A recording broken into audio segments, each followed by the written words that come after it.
आणि आपल्याकडे आधाराला पाहून आम्ही एकटे पडलो नाही ना याची खात्री आम्हाला पटत होती. परंतु मधला काळ फार वाईट गेला. मधला काळ इतका भयानक होता.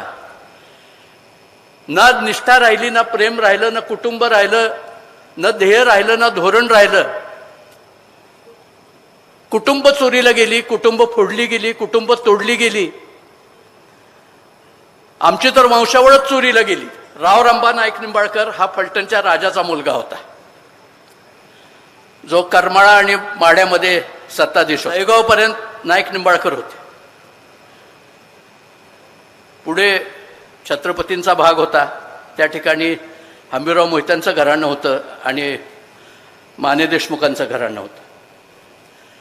धनगर देशमुख मंडळी होते जे आमच्याशी संबंधित. साहेब, आपल्याला एकच गोष्ट सांगतो, आपल्या सावलीखालीच आम्ही सुरक्षित आहोत याची आम्हाला पूर्ण खात्री आहे.